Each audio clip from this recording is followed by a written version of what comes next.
them. This is like the kid that pulls the wings and legs off of flies. I don't agree what Kamala Harris did to my mom, and I don't agree with what she's done to other parents as well. You were second in charge of the United States for 4 years. If anything, would you have done something differently than President Biden during the past 4 years?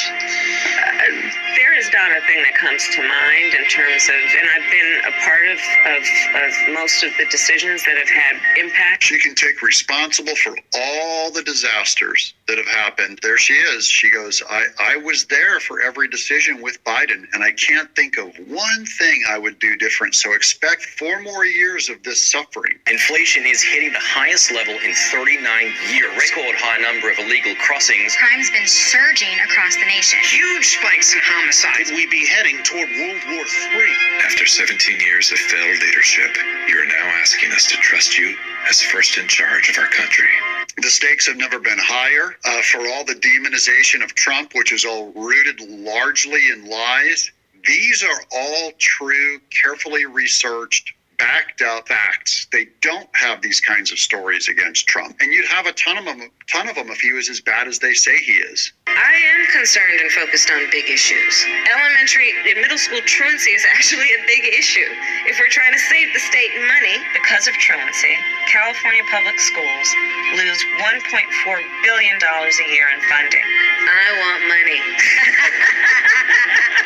There's the evil cackle that we all know. And the truth came out. She wants the money, the teachers' union money to stop truancy. What a place to start. They're going to wrap it up here. This is, again, how you end it. Back to the men. My message to all Americans: do not trust Kamala Harris.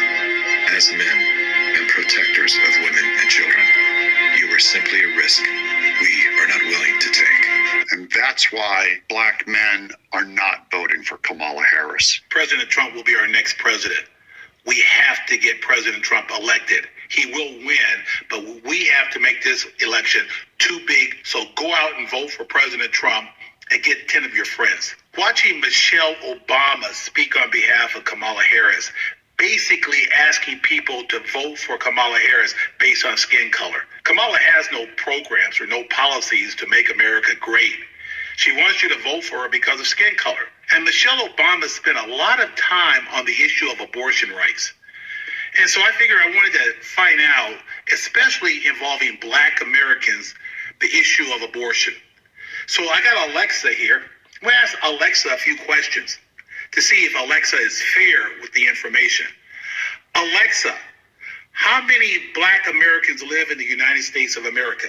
According to the 2020 U.S. Census, the African American population in the United States was 44.4 million people. Alexa, how many black babies have been aborted since Roe v. Wade?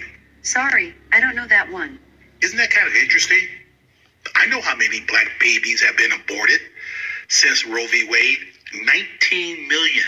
Michelle Obama didn't talk about that. Kamala Harris won't talk about that. Alexa won't talk about that. We need to vote for President Trump. God bless America. God bless President Trump. Vote for Trump. We care about our families. We see the country as our family and our community. We have to get together and vote for Trump. If you have not voted yet, make sure that you get out to the election, your election centers early as possible, guys, ASAP. If you're sitting thinking about it or you're about to do it, it's time to go do it. I'm Doug in exile. What is the best way to lose this central obesity? Some people call it belly.